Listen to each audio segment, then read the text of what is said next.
Welcome to the Holy Smokes Podcast, a show about faith, friendship, fine tobacco, and drink. I'm Steve Reiter in the Lion's Den in Monument, Colorado. Thank you so much, Derek and Susan Fulmer, for letting us hole up here and get these interviews done.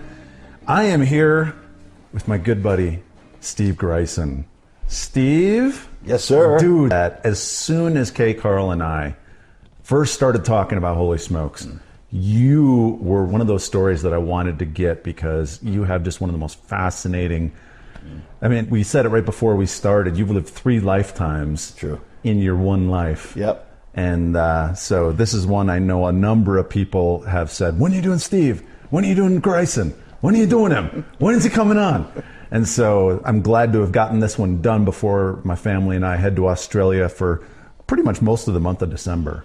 That's going to be a good time. Oh, it's going to be really good. I'm very excited for this trip. So first question, Steve, what you smoking? So I'm smoking kind of a boutique cigar. Yeah. A lot of guys outside of this area may not have heard of it. It's called Safari Cigars. And it's made by one of our Holy Smokes guys, a guy named Joe Basil. It's a blend in Nicaragua. It was blended by Old Man Patron before he passed away. Really? So it's a really tasty... It looks really dark, but it's actually a very medium and tasty really cigar. dark. It does.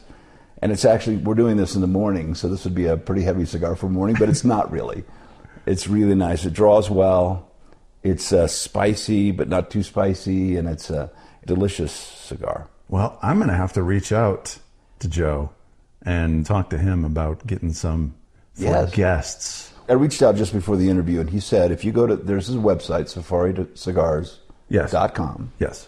And then if you go to their Instagram, they post coupon codes all the time on Instagram. Yes. So then that's how people can get them. Wonderful. And they're good. Yeah. He couldn't get them out for a long time because of the civil war in Nicaragua. So he had 1 million cigars sitting there he couldn't get out. So. Oh. All right, and then I am smoking an Illusione Garagiste. Nice big, medium-bodied one that Howard at Illusione sent us for the podcast. And this is my first Garagiste, and I like it. It's a nice big fat stick. Yeah, those Illusiones have a good reputation, so. Yeah. All right, so Steve, you grew up in Hong Kong, but you really come from a family with a deep, rich history of faith and having done stuff. Yeah, I was really blessed to have a family that had honored God and had given their lives to Him and had been used by Him all around the world. Both my grandfathers were legends within their era. Yeah. But they both had humble stories of obedience to God, following God. My one grandfather, he came from a tobacco growing family in North Carolina and then moved west. And, you know, that's interesting. You come from... Yes. You, the lover of cigars. It's in there, man. Yeah. And so he was a Scot. His name was McLaughlin. When he moved west, he kind of was a young man, and he grew in ministry, and he ended up doing absolutely phenomenal stuff in his life. My other grandfather, the Greisen side of us, was a sailor between Copenhagen and Denmark. He was a Danish boy. Yeah. And at 15 years old, he was sailing between Copenhagen and Denmark, and one day 4 of these boys who were not followers of Christ, but my grandfather was a big deal about being a man of his word. Yeah. They agreed to jump ship in New York, and 3 of them chickened out. And so my grandfather alone jumped ship, and that's how we started in the U.S. He was an illegal alien. He slept on park benches, couldn't speak English, got a job eventually with the Santa Fe Railway, painting their tall smokestacks back then. Yeah. And then later he went into the 7th Cavalry and had his own horse named Chico and rode the Mexican-American border, slept at night on the ground next to his horse, had this really rich life. But he earned his citizenship by going off to World War I. And he ended up in the trenches of France. And if you've seen those movies, there's a great one out by Peter Jackson now. And you saw what a slog and how wet and miserable that was. So a lot of these guys people will be familiar with the term trench foot. Yeah. But there was a trench disease, and they sent him home to die after that. And he ended up in a hospital dying. And that was the moment where God touched him for the first time. There was a little Pentecostal lady who walked through the hospital praying for the sick. And he had no background in any of that. All he knew was he saw a vision of Jesus walk up to the foot of his bed, and he got healed. And when he got healed... What? It's amazing. When he got healed, he knew nothing. All he had was this sort of Catholic icon painting of Jesus. Yeah. And he locked himself in a room for 3 days and kissed it and thanked God for his life. And at that point, God spoke to him and said, I want to use you. Steve, you're getting emotional telling this story this is big stuff. So he ended up later, he only had an 8th grade education. But highlights of his ministry was he hooked up with the Assemblies of God guys back when that movement was really roaring. Yeah. Not that it's not roaring today. There's 90 million of them around the world. Yeah. But it was a real fresh move in America during that era. And he decided they made him the district guy for the state of Kansas. So he was always a man of strong faith because of what he had seen. He had a gift of faith. If there's one thing he had, that was it. And he decided, if you look at a map of all the counties in Kansas, there's hundreds of them, and he decided he would plant a church in every county in Kansas. So he would scoop these young men up, put them through Bible school, pay their way through Bible school.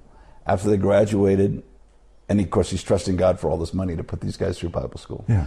Then he would put them in his little Volkswagen, drive them out to a county, give them 3 months' salary, and say, build a church and trust God. And he built a church in every county in Kansas. It's remarkable. And later I have this, like a high school annual that they created for him of every church with their congregation saying, thank you, Pastor Greisen, thank you, showing all these things. Remarkable story. Later he became the missions director for the Assemblies of God, planted 150 churches in India, built the largest Bible school in Europe, and just remarkable examples of faith and trust in God. So then my parents, when they met, came from sort of these two dynasty families. And so as an adult looking back now, my perspective is they had some long shadows over them, and I'm sure the pressure was on. It was like, oh my gosh, this is royalty in this movement who were marrying each other. Yeah. And so it didn't surprise me as I looked back that they left the U.S. and escaped. And they were young pastors. I was actually, when they were very young and out of Bible school and starting churches from scratch, myself and my 2 sisters, we were born in a little town called Kellogg, Idaho. Kellogg, Idaho at the time had the Sunshine Mine, which was the largest silver mine in the world. And during that time, Dad had planted this church from scratch and built it. And all of us were born, as my dad said, you were born in a wooden hospital, and they wouldn't charge the minister back in those days $1 for the births. It was all free because they had respect for, ministers, right? Yeah. And so later my folks got the call to go to Hong Kong. And so when I was 6 years old, there's 3 of us kids at that point. I'm the middle one at that juncture. Mm-hmm. And we ended up getting on a freighter in San Pedro Harbor, which is down by Long Beach, California, and sailing 34 days at sea to get to Hong Kong. 34 days. So back How old then, were you at the time? I was 6. Okay. So back then... Do you have any memories of... Oh, yeah, absolutely. And pictures. So my dad was always a photographer, so I have a well-documented life, Yeah. But it was an interesting time. My mom was pregnant and not told any of the family, including her parents, because that would have slowed down their ability to go at that time, and they really were committed to going. And so as we pulled away from the dock, she yelled back at her family, I'm pregnant, So here's my dear mom, at sea in open ocean. And we got 34 days at sea. We hit some really rough weather. Yeah. And poor thing's pregnant, Yeah. But it was exciting for us kids. They took one of those cargo holds on a ship. They put a liner in it and filled it up with salt water. Yeah. And that was our swimming pool on the ship. And there was only 12 cabins. So it wasn't a passenger liner. It was just a freighter. Yeah. So we pull into Hong Kong Harbor and are looking sort of at our new world for the first time. And the ship can't pull up to a dock. It has to anchor about a quarter of a mile out in the harbor. And then we have to get on these little boats they called Walla Wallas, these little tiny rocky boats that were motorized and bring us in. Yeah. Saw our new life for the first time. Again, we're kids, we're wide-eyed, this is fun. My parents were not greeted with such joy. My dad was originally headed to Calcutta, India, because his boyhood friend, since they were 12 years old, a guy named Mark Buntain, had gone there about 10 years before us. But then they got a call from the Assembly of God headquarters saying, we've got a real big need in Hong Kong. Would you pray about diverting? So what the need was, the senior missionary who had been there, apparently had been there very long, had insulted an older, well-respected Chinese woman leader. And of course, Asian culture is a honor-shame culture. And one of the things you don't do is that. Yeah. And if you need to make a move, you do what you call sideways promotion, right? You never demote anybody. Yeah. You eliminate a job and you move them sideways to keep face. Well, they had lost face. And so my dad's greeting was, we don't need you here. Get back on the boat and go home. So, this is, I only discovered this a few years ago when I'm talking to him as an adult to an adult. What was the hard times? And then he knew he had a lot of repairing to do, which he did over time and brilliantly. And they were there for 30 years. I grew up going to British schools because there was no American kind of education. Yeah. So I went to Calhoun Junior School, which is British, and then later King George V School. We wore uniforms, we had knee-high socks, we wore ties and blazers. We got canings when we were bad. We had prefix, which were... How many canings did you get? What kind of a kid were you? Were you a troublemaker like you are now? I was trouble. So I actually have my report cards, and they didn't care about, like today, you care about self-esteem and not hurting people's feelings and building them up emotionally. None of that existed. So there would be statements on the report cards like, this boy is a disturbing presence. And one of the things we learned about canings was our principal's name was aptly Mr. Gore. And Mr. Gore was an alcoholic, clearly. And so there was a teacher's lounge where they basically smoked and drank. But if we ever got caned, we prayed he'd be too drunk to hit us hard. And so, you would have to go in to his office and you would have to open this little case that had all the canes in it and pick one. The thing that we learned was you always pick the fat ones because the thin ones would sting so bad. So you drop your pants and you'd be nailed wailing on the back of your legs. And that's what they did. And then they had a system there called prefix, which in the British system meant they were upperclassmen that were picked that had authority over lowerclassmen. And if they saw you do something wrong, they could say, give me 10 push-ups. All the way to a Saturday detention where you had to come to school on Saturday. They could dish out all this. Mm-hmm. And also, on top of that, I was an American. And the Brits, it was a pretty racist school against Americans, interestingly enough. So there was definitely a division. And I was scrappy. I was a pretty small guy, but I was scrappy. And it's like, if you assaulted an American, it was on, I had my share of fights. But it was a crazy time. And eventually there was a school that opened up, started by the Lutherans in Hong Kong for Americans. And the whole idea was to create an American prep school so American kids could go on. So there's a lot of expats in Hong Kong that were either embassy people, business people, missionaries. There was a pretty big expat community there then. Of course, it was run by the British. It was a British colony. Yeah. So a very safe place, even though it was a huge monster city. My trip to school, when I left King George V School and finally moved over to what was called Hong Kong International School, which was the American prep school. And my trip from my home, which I lived out in a little fishing village called Satin, and I would travel 20 minutes across a rickety wooden bridge over a river that like two people could barely pass, with only a railing on one side. And sometimes a bicycle would pass you, and you'd be up against the railing. And then I'd cross this dike that held back the sea because we were up against the ocean, walk into this little fishing village where they had just caught and showing off all their catch of the day. And then I'd get on a rickety old train, which I would take 30 minutes down downtown Hong Kong. Then I'd get on a ferry that would cross the Hong Kong harbor. And then I'd get on a double-decker bus and go all the way around to the other side of the island. So it was an hour and a half each way for me as a young teenage kid to go to school and back.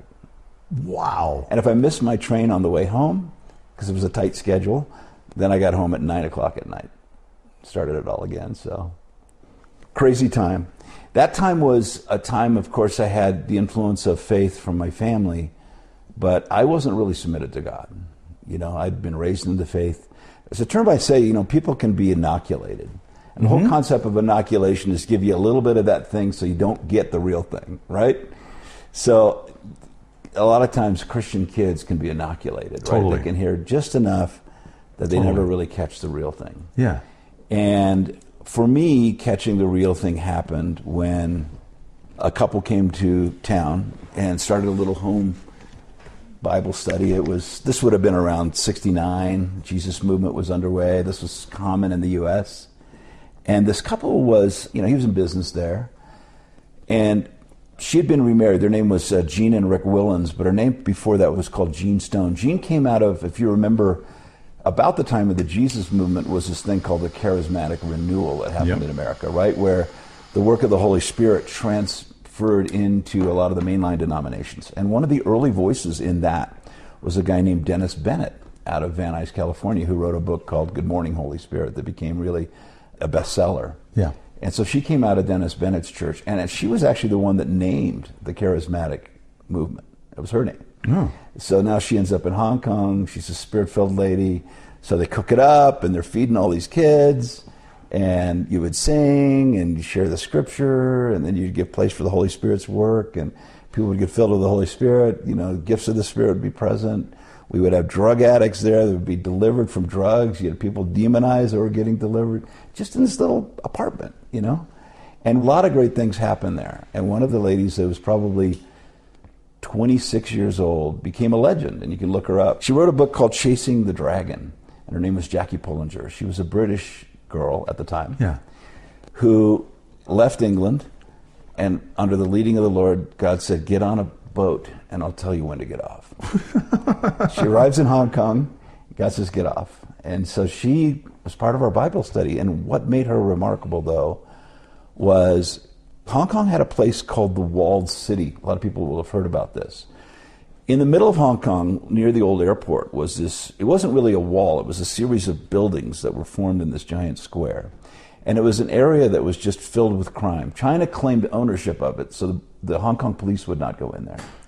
And it was filled with, women being sold, prostitution, drugs, the triads were there, porno theaters. It was a dark and evil place that had no safety to it whatsoever. Yeah. And so here this little blonde English lady in her mid-20s, Jackie, begins to go in there filled with the Holy Spirit and starts leading these guys to Christ and praying these guys off drugs. Yeah. And it's a stunning story. Today she's viewed as sort of a Mother Teresa figure. And if you go on YouTube, you'll see some of her stuff, or go read her book, Chasing the Dragon. But, that is really where then my heart began to get plowed open. I knew a lot about God and the gospel and the Bible. But really, there's a whole change when your heart begins to open. Growing up in Hong Kong, did you have any relationship to your grandparents? So my grandfather at one point, of course, was the foreign missions director. So he would come to Hong Kong every now and then. But we saw them rarely, because the concept back then was first of all, there was two things. One was missions was a lifetime calling. So the idea of short-term missions didn't exist. That was created by YWAM, actually. Mm-hmm. But in those days, it was God called you to a place, you would go there, serve until you died. Yeah.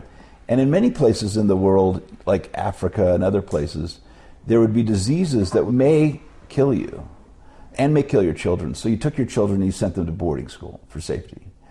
We didn't have to do that because it was a much more modern city with a good educational system. But, my parents kind of went with this idea of this, we'll be here, forever. And so my grandfather... 30 years, obviously, they were there for quite a long time. And they would have actually still been there, but my dad had a thing called China Radio that he built. And what he did was, during Mao's years, the only way to get the gospel into the completely closed nation of China, completely closed. Hong Kong was filled with people that had relatives in China they couldn't speak to. I mean, it was shut tight until Nixon opened it up. But up till that point, the only way to get in was broadcast, and they built basically a transmitter bigger than Voice of America to broadcast into medium wave and short wave. Set up a studio, did 42 programs a week in multiple Chinese languages. And it was kid shows, and it was English shows, and it was preaching shows. It was just any way to get the gospel across. Yeah. And often, my mom would teach English, and in Chinese culture, your teacher was well honored, as high as your parents. You would go to your teacher with your marriage problems and with the important things of your life. Mm-hmm. It's a trusted relationship. So people would write letters, and they would get 10,000 letters a month. Oh my gosh. Out of China. And they had to form an army of people that would take these letters, answer each one of them, and then they have put them with couriers. After Nixon opened up China, you could go in. It was difficult and it was weird, but these people would take letters in as couriers and then mail them from post offices inside China to get them back to the people that had written. So it was a remarkable time, and it was a time where my parents studied. We would go 5 years at a time and then go 1 year home and then 5 years. So back to my grandparents, I adored them both, and we didn't see them very often at all. My grandfather McLaughlin was an outdoorsman and a hunter, hunted on horseback. And, as a boy growing up in a big city, I dreamed about that. That would be so fun. I never got to do that with him. But to me, it was just seeing what my parents did, absolutely remarkable. It took them the first term, almost 5 years of private tutors, to learn the dialect of Chinese, which was Cantonese, where we lived, which is more difficult than Mandarin. It has 7 tones. Mandarin has 5. And so most of the Chinese go, we can't speak that. That's too hard, But they had to learn so they could preach and teach in it and all that kind of stuff. And later my dad became a principal of a Bible school. And one year, again, this was during Mao's reign, the entire graduating class, so I think there was about 30 or 33, felt the call of God to go back to China, which we knew would be a one-way trip. And they all disappeared back into China. And for most of them, we never heard from them again. And this was during the Cultural Revolution of '67. Wow. The number of people that were being killed. Remember, Mao killed over 30 million of his own people when he, put people on collectives to grow food to pay back Russia for funding the communist revolution in China. And so they disappeared. And then there was a time where the pressure got so bad during the Cultural Revolution, people would find their way down to the beaches of China and try to swim the South China Sea to get to Hong Kong. And that's how many miles? It's a long way, depending upon where you put in. Well, China had towers and machine guns and dogs and guards to stop this. So, but we had a call one day because one of the guys that was one of those men from that graduating class ended up successfully doing this. He had made his way from the interior of China, made his way to the beach, took the inside of basketballs out, inflated them and strapped them under their arms, and would float down the South China Sea to get to Hong Kong. Many of these people, we were having bodies wash up on shore regularly. People were being hit by boats. I mean, it was a very dangerous trip. Well, he ended up in the new territories where we lived, but further out. Yeah. And he crawled into this farmer's pig pen and begged the farmer for a phone, and he called my dad. In those days, they had roadblocks because there's so many of these people were doing this, and they would be captured and they'd be sent back to China. Oh, no.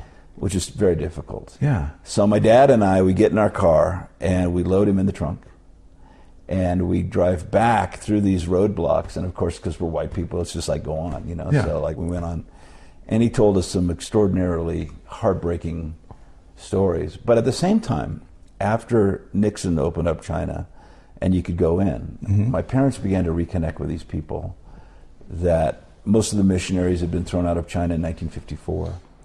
And so began to reconnect with these old connections and the faithfulness to God. And their whole question was, how's so-and-so and how's so-and-so? How's brother so-and-so? Is he okay? Their concern was all for other people, not for themselves. And they'd been through ridiculous things. I mean, things that you couldn't even imagine. So, later I would go back and do a film on that, which I still haven't released, but, we'll talk about that at another time. But that was my upbringing. And so I always felt, as they say, I was always under the voice of God. From the time I was a young man, I knew God's voice. I knew God was speaking to me. But I had not really given my life to Christ until that moment in that small Bible study, really, where my heart opened and I grew hungry. So at that point, I was a junior in high school. Okay. So it gives you some 16, sense. 17, yeah. Yeah, 15 probably, a little ahead. And then the next year, we ended up coming back to the U.S. on furlough. And so what would happen is my dad would travel all year. We wouldn't see him, reporting to all the churches that supported us, raising additional support. And then they put us in school. So I was in Bellevue, Washington, so before Microsoft. And I went to school there, went into the Interlake High School, and they said, well, let's see what this boy's learned. And it's like, well, he hasn't really had an American history. It's like, yeah, but he had British history. Ah, okay, that's fine. Well, he hasn't had this. And, well, he's had physics and chemistry. Okay, that's fine. So they go, yeah, he could graduate right now if he wanted to. He doesn't really have to come to school. Well, I didn't have anything to do. I was a musical kid. So I just went to school. I took 4 music classes. I started Bible study and had hundreds of kids come into the Bible study. And in our annual that year, they divided the students up into freaks, which were the hippies, Yeah. the jocks, and the Jesus freaks, because it was such a move of God on the campus. Really? And What year is this? this would have been 1972. And I graduated in 1972. My parents would go back to Hong Kong soon, but before that summer actually happened, which, if you remember, was the Munich Olympics, were in 1972. I went to a church, a little neighborhood church, and I heard Brother Andrew, who many will know him from his book God Smuggler. Mm-hmm. Lauren Cunningham was the president of Youth of the Mission, and Don Stevens, who would later start Mercy Ships, which many people know, recruiting for this idea of going and raising up hundreds of kids to go to the Olympics to share their faith. That at that time, the Cold War was on, those nations were closed and you couldn't go in, but a lot of these people would be coming out to the Olympics. Mm-hmm. And it would be a chance where we could share our faith, share Jesus with these people, and see God work. So I was one of those, and my sister joined me, and other friends joined as well. And we ended up in Munich during that time. Concept was they bought a castle in a little town called Augsburg, and they had over 1,000 kids from all over the world who loved Jesus, Europe, all kinds. And it was an interesting Olympics, because think about it. Israel would not participate in the Olympics in 1930 because it was in Hitler's Germany. So they refused to participate. Well, here now, fast forward, it's 1972, and Israeli athletes come to Germany again, right? And so it's a time really of sharing our faith. And what they did was they divided, basically, they took 500 of the kids who would stay back and be taught all day. And the teachers would be people like Corrie ten Boom and Brother Andrew and Joy Dawson and Lauren Cunningham and lots of other Those are some big names. Those are some really big names. Yes. Looking back, absolutely. And then the other half would go into town and share their faith. And they broke us up into these little small groups, so sort of smaller groups, larger groups, and so on. So one time, we didn't know what was about to happen. Nobody knew what was about to happen. The whole world is watching. And one morning, it's our turn to go in and share our faith. And my small group of 8, where we would stick together, I went to my leader and I said, I'm not going to be with a group. I feel I'm supposed to go to the Olympic Village today. So I left alone, and I showed up at the Olympic Village, only to see crowds gathering, no police there yet, and masked men on balconies. And I didn't know what was happening. Nobody knew what was happening. But what was happening was Black September had broken in, killed a couple of Israeli athletes, and were holding the rest hostage.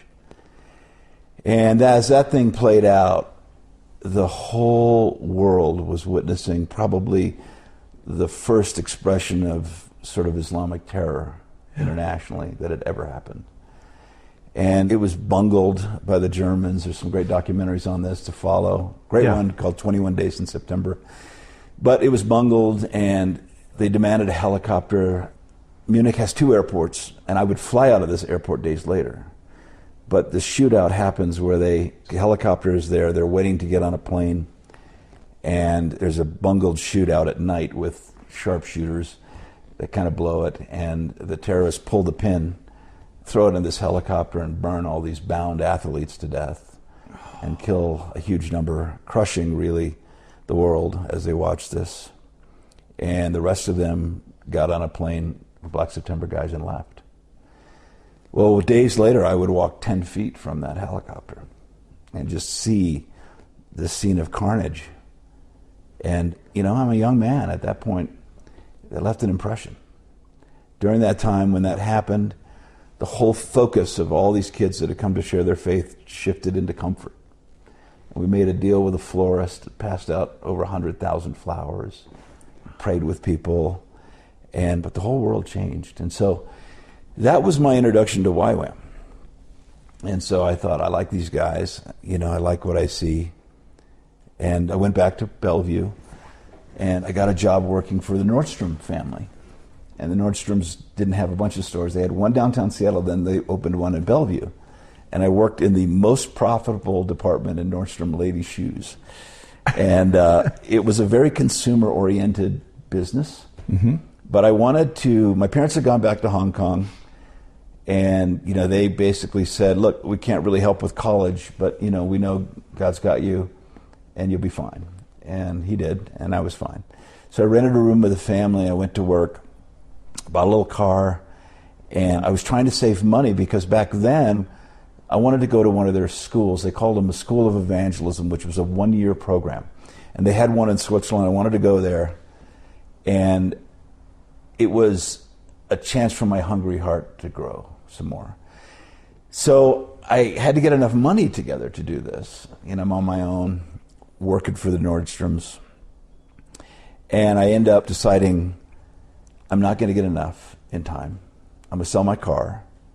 I got enough to buy a one-way ticket there, and I got enough for half the school tuition. But I made a deal with God. I said, God, I have a need. You see everything. You see what's going on.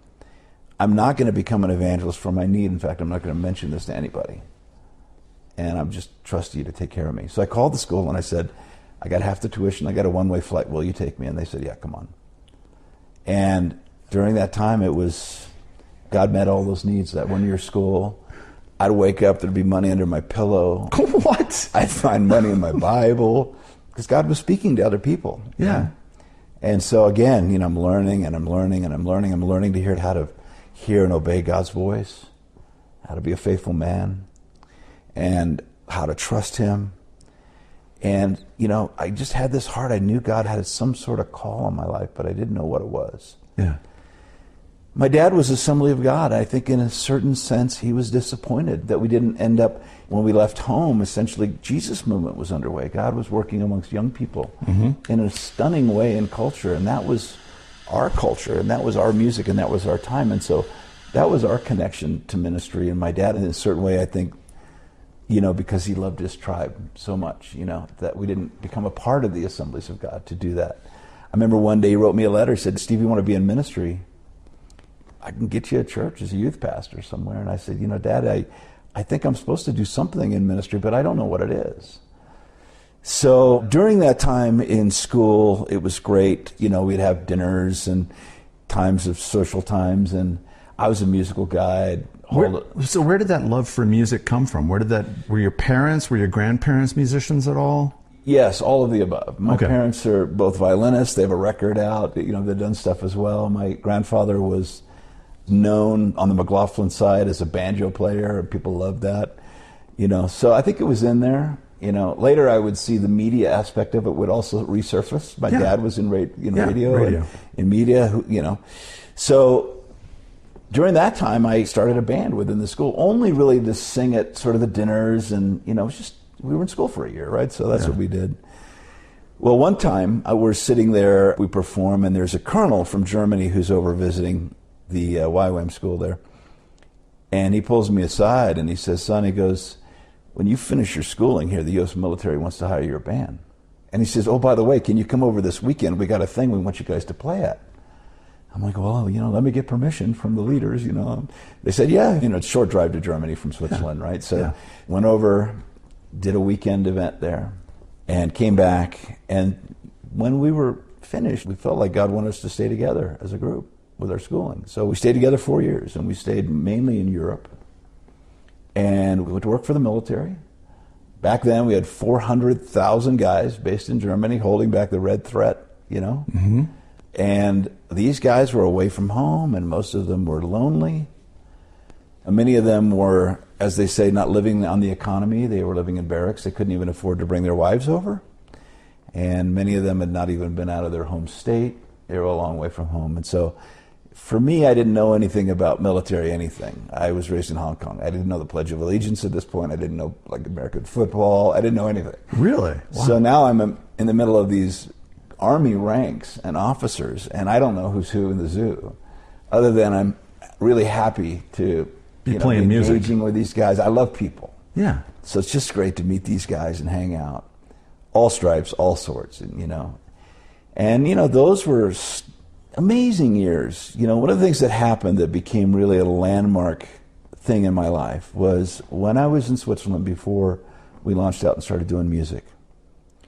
I had this watershed moment. And, the moment kind of goes like this. dead men don't have rights. When you're dead to your sin and alive to Christ, then all of a sudden you're a brand new creation. Mm-hmm. And I knew that God was calling me to give up every dream, every ambition, every plan that I had and give that to him. And then let him replace those with his work. And so I just said to God, here I am. I don't know what my life's supposed to look like, but you do. Mm-hmm. And so just show me, guide me. I don't consider myself the most spiritual guy around. Honestly, I've always argued that God's ability to speak was greater than my inability to hear. Yeah. But I just was trying to follow and trying to listen and trying to be obedient as a young guy. And then stuff would start to unfold. And looking back now, you just kind of go, oh my gosh. Yeah. But back then, you were in the middle of it.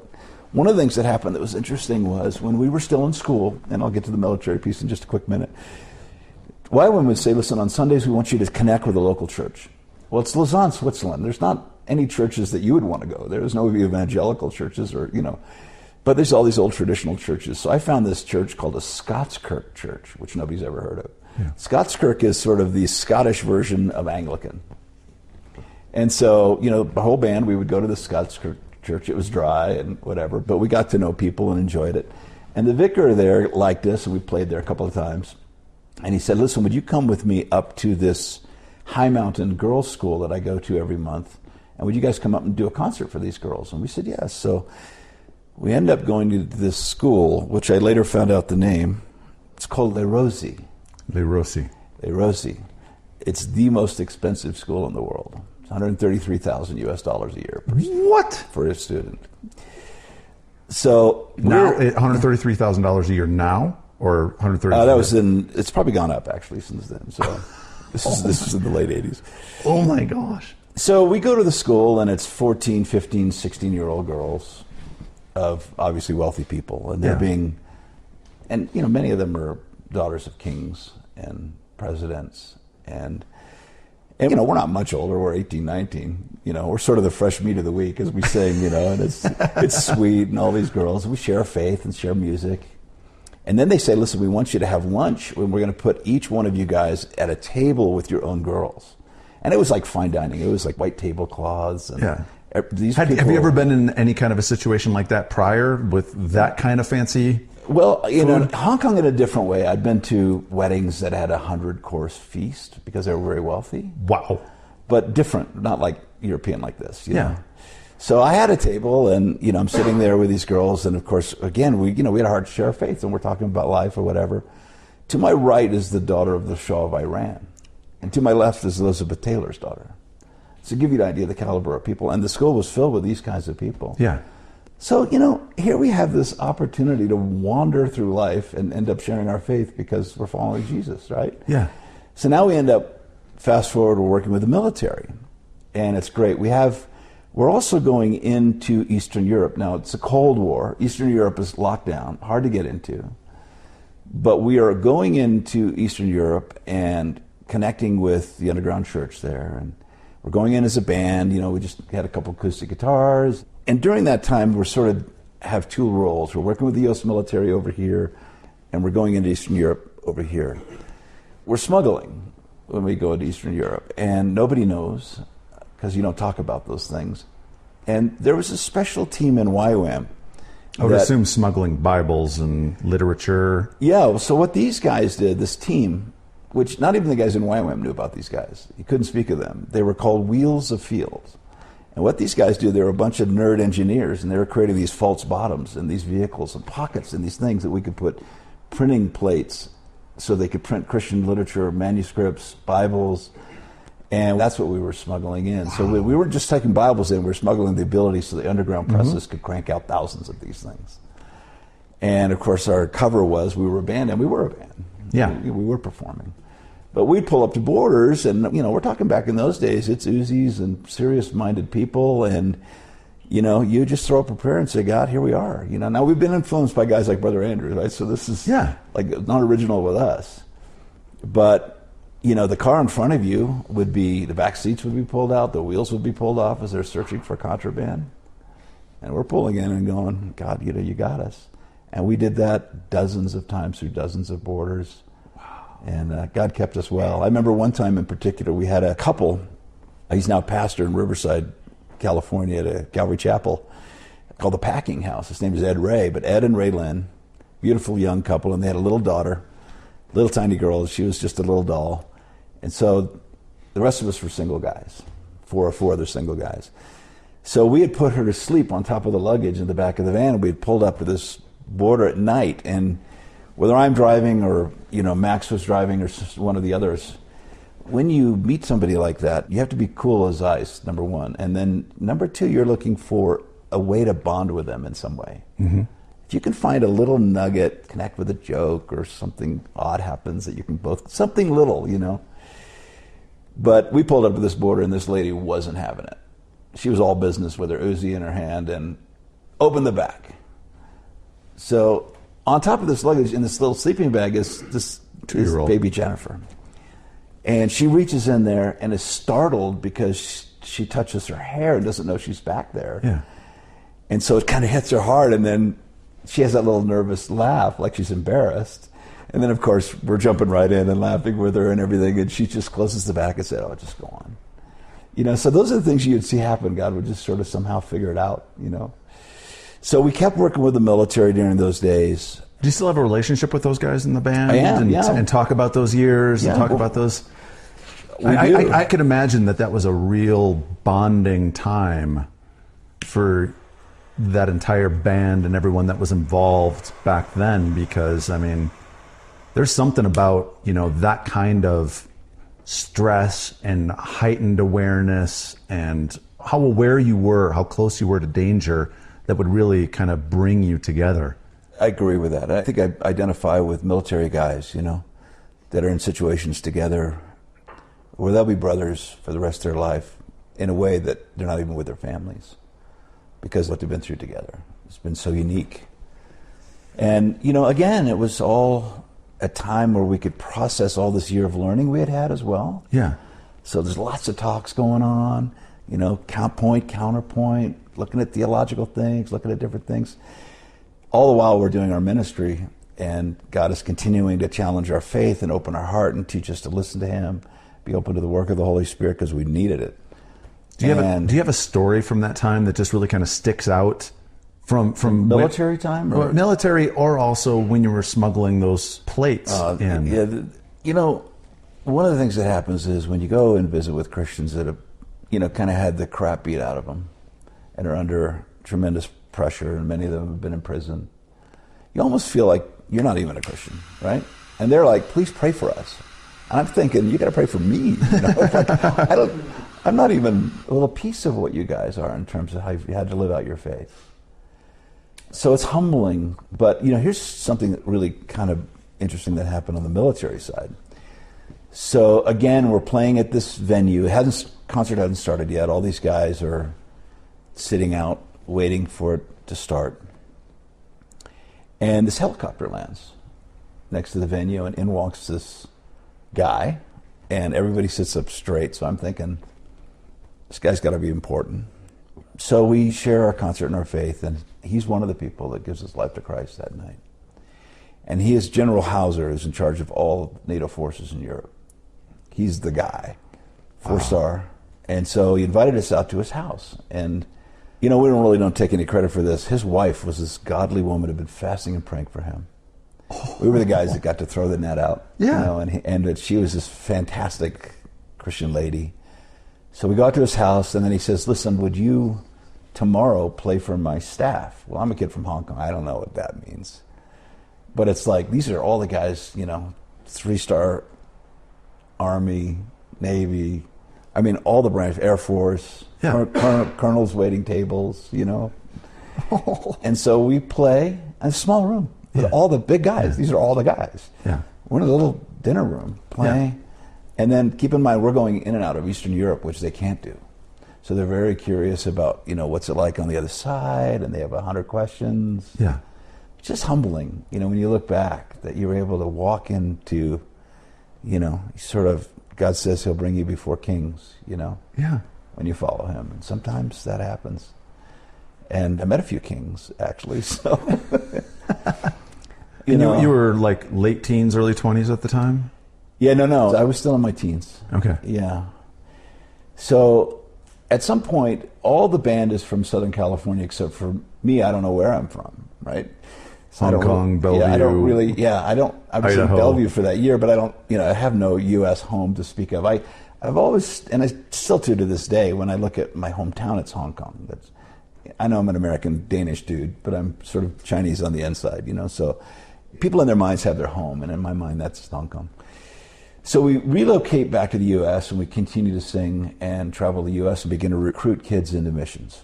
For YWAM or just? Yeah, okay. Because, we basically tell our story and that's what does it, right? And we share what God's doing and calling young people to, put feet to their faith and go do something, And how were you being supported at the time? Was it through YWAM? No, we were only supported by, sometimes it'd be offerings, sometimes somebody would donate to us. We were living very lean and just trusting God and traveling the U.S., and doing this. And it was a great time. And then when we were home, we'd back in L.A., and this would lead to basically how I met my wife, because she came to one of our concerts, which I didn't know. Yeah.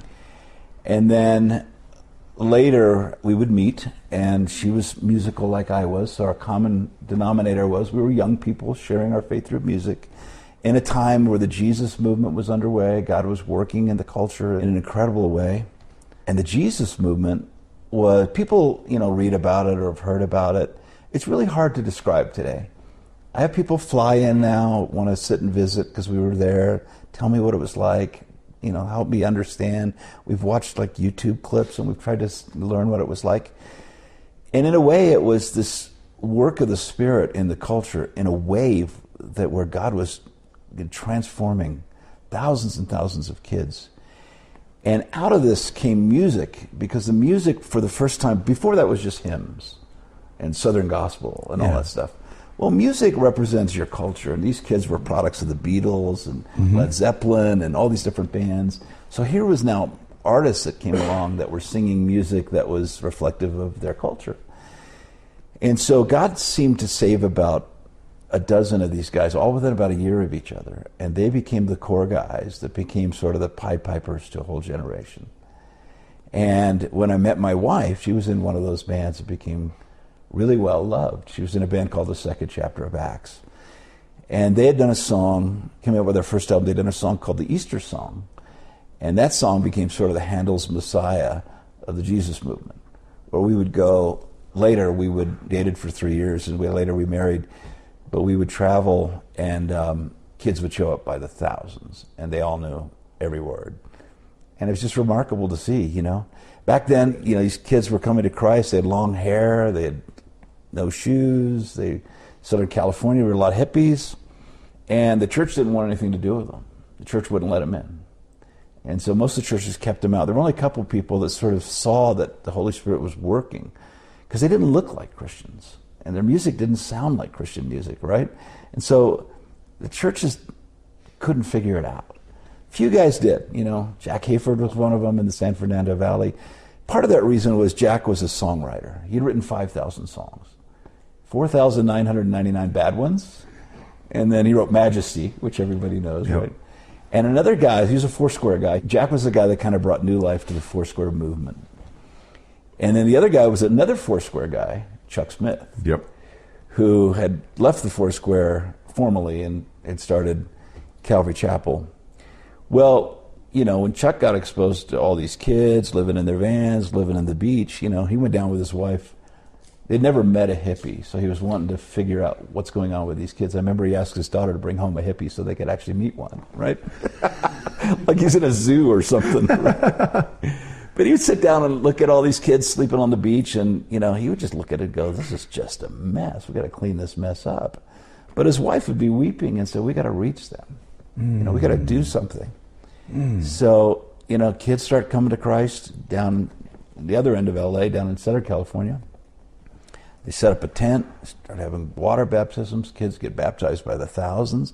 Then there were the renegade guys. And one of the renegades was the least guy you would ever think was a renegade, an older guy who saw God was working, and it was Pat Boone.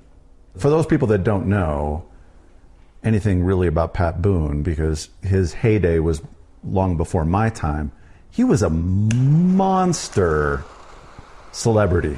True. You can find Pat Boone shows on YouTube where there are thousands and thousands of screaming fans like the Beatles, where all they do is scream through the whole concert. Yeah. But here was a guy, he went to church on the way, Jack's church, and he was clean cut, white patent leather shoes and Mr. Wholesome, Yeah. Stayed married to the same woman, living in the middle of Beverly Hills culture. But he recognized God was working, and he said, bring the kids over to my place. We'll baptize them in the pool. So he'd be baptizing kids in a swimming pool in Beverly Hills, And there's some great stories of that time, but God was working in a really amazing way. We joked and said, people were hungry. It was kind of like the way I look at that story. It's after World War II, Men came back and sort of commanded their families, right? That this is what they learned. And they built the Great Society in the 50s, and it became about peace and prosperity and the white picket fences and a chicken in every pot and a car in the garage and a TV or whatever, And then the 60s kids came along and they said, this is not where it is. We don't think this is where meaning is. So they began to fall out, and all of a sudden this cultural divide happened at that point in history that was the greatest cultural divide I think we'll ever see. It's never happened since like this, where the culture of the 50s and the kids' culture of the 60s, both the music, the values, the drug use, the hippies, the authority was being undermined. Kennedy was shot, Martin Luther King was shot, Bobby Kennedy was shot. For the first time we have nukes, we're going to blow ourselves up, stuck in cover. The reality was ever present in everybody's mind that we could all die any moment. Yeah. With nukes. Yeah. It was so fresh. And at the same time, so this hippie culture movement was a search for meaning. What does this all mean? Don't get me wrong, there was partying going on. But a lot of the drug use, and if you listen to the music of the 60s, there's a search in that music that had integrity to it. You listen to Dylan, you listen to some of these guys, and you think, this had heart behind this search. This was real. Yeah. And so the music was sort of a cry for meaning. A lot of the drug use was also a cry. That whole transcendental meditation, open your heart using drugs to what is the meaning of the universe. So it was this sort of cry that the gospel fit into. Love, peace, joy that the gospel offered was the perfect fit at that time culturally. But yet the elders at the time, they didn't see it. They didn't understand it. They rejected it. Yeah, because, people are only framed with how the glasses they have on. And so they had a view of what Christianity looked like, I didn't have that view because I'd seen Christianity all, internationally. Yeah. I'd been to 45 countries before I was 19 years old, So, I knew that Christians didn't all look the same. But for a lot of people in America, Christianity looked a certain way, and these kids didn't fit the model. And so God began to work, and out of this music came, and we were an early part of that. And when I met my wife, they had a remarkable story. They were raised Catholics. She was 8 of 9. Her brother, Matthew, was in the group, was 9 of 9, and her sister Annie was 10 years older than her. And when she was 12 and 14 years old, her parents died. Her mom died of a brain tumor. I was a school teacher. Her dad died 2 years later. I put him in the ground almost 2 years to the day of leukemia. So Matthew and Nelly and had other family members were now orphaned at home and had nowhere to live. So they sprinkled them into the houses of the family that were married. And her sister Annie was 24 years old and just married and had found Christ and was living in Hollywood. She had lived sort of a mess up till finding a mess of a life up till finding Jesus. And then it all came together for her. She was trying to be a star. She was trying to write music. She was supposed to be Peggy Lipton's role in Mod Squad. And she was shacked up with Jimmy Webb, MacArthur's Park, and Up and Away. Yeah. Meets her husband. He's an audio engineer, also lost, but his drug dealer leads him to the Lord. And then he leads her to the Lord. And so they start following Jesus in Hollywood. And they live in this house, and they have what we had in Hong Kong. They feed people, share the word, sing, talk about Jesus, pray for people. People are coming to faith. And they started praying for Matthew and for Nelly, who were the two youngest, because they felt like they were the most impressionable. And so they didn't know that that would lead to them moving in because they needed a place to live. Yeah. So Matthew and Nelly come down. They were raised Catholics. That's kind of what they understand. Had gone to a Catholic school. Nelly probably would describe this much better than I, but, you know, she said, really, for 2 years I was in a fog, losing my parents. I'm now living with a sister I never really liked. She's a 300-pound gorilla for a husband that I didn't really like. And, you know, my brother-in-law was recording all kinds of big-name artists, Frank Zappa and other people. And but they had found Christ. And so all of a sudden they're all new Christians. Nobody's a mature Christian. And they're stuck together and trying to, you know, it was not easy. Yeah. But what happened was, so they put Matthew and Nelly into a thing called Hollywood Professional School, and then later Nelly went to Hollywood High School.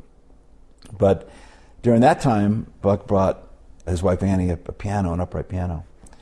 And she would clean the house, kids would be at school, and then all of a sudden the Lord began to give her songs, and she began to write these songs. The Easter song was probably in the first handful of songs she ever wrote, which has probably been recorded 500 times by different artists. But she'd come home and then she would say, look, you know, sit down, and God gave me a song, you know, and they would sit down and they began to sing together. And they'd never really done that. They didn't know that they would have a sound, you know, and never sung in front of anybody. But it was kind of like the way God knitted their heart. You know, they sat around it's kind of a way they could grieve and, you know, get that out.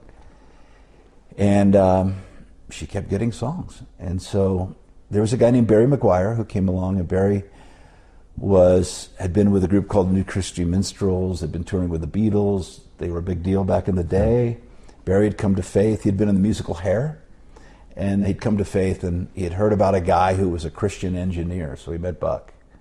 There's no such thing back then as a Christian audio engineer, or a Christian studio player, or really a Christian player that was any good, period. You know, it just didn't exist. So Buck had a production meeting at the house. They lived in this big old house in Hollywood, near the Hollywood sign.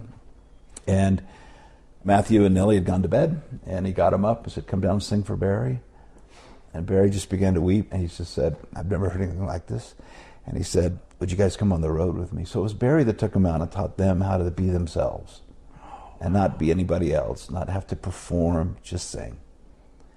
And, you know, when they sang, they took over the world. They were just beautiful.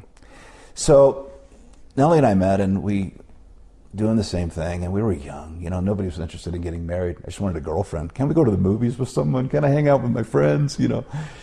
So we dated for 3 years. So part of that time, I'm still in the group family. I'm going back and forth to Europe. She's touring. So we're kind of ships in the night. You know, when we were both be home, we'd, you know, hang out. And then, you know, the life lesson is you can't date somebody forever. You got to figure out, what am I going to do with this? And she was just the most beautiful. She had these enormous eyes that were just gorgeous. And we got along so well. It was so easy and so comfortable. And also during that time, I stopped, our group ended, family. And I started then taking on artists, started managing artists and helping them set up touring. So I started working with Barry McGuire. And I was working with Mike and Kathy Dacey, a guy named Terry Talbot, and a great artist named Janny Grein, who has now passed away. And when I was working with Terry said, come on down to the studio. I've written this musical called Firewind. It was about the Book of Acts. And so I went down to the studio in Hollywood, and there was this moppy-head, curly-haired guy that had just come to faith named Keith Green. And he was playing a song on this project called Walk and Talk, about the guy that got healed, you know. And anyway, so he comes out, and he's all a bundle of energy. I mean, I'm 20 years old at this point, and I'm managing all these artists. And he's close to that. And I remember he just goes, oh, you have a group? So I still had a group at the very end of that. Yeah. And he goes, here's my phone number. And he wrote it on a piece of paper. I just found it in my Bible the other day, as a matter of fact. He says, just pay my gas, and I'll play. Like, if you need a piano player, I'll play on your music, you know. So he was a guy who was just a bundle of energy. So then I started working with Keith because he wanted to tour, and he wanted to start doing stuff to express his faith. And this is before he ever had an album. So during this time, you know, Nelly and I are still dating, and we get to a point where I'm trying to sort out what do I do with this relationship? I'm way too young still, in my mind, to get married. I'm thinking that'll happen when I'm 30. So, and I didn't really have too much to offer either. I was pretty broke, and it wasn't like I was successful. I'd done a lot of cool stuff, but I didn't have anything to put on a resume, and I didn't really have anything to offer a wife.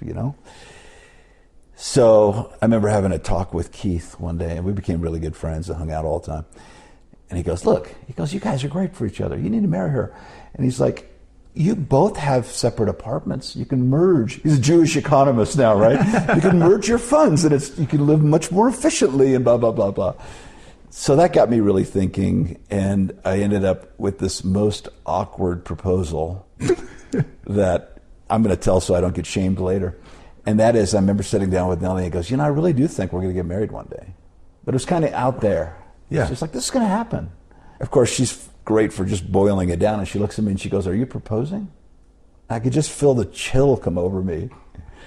I'm thinking, well, yeah, I guess, you know? Wasn't that clear? It wasn't like I went down on one knee and please marry me and let's go, In my mind, it's like, I think this is going to lead somewhere, Yeah.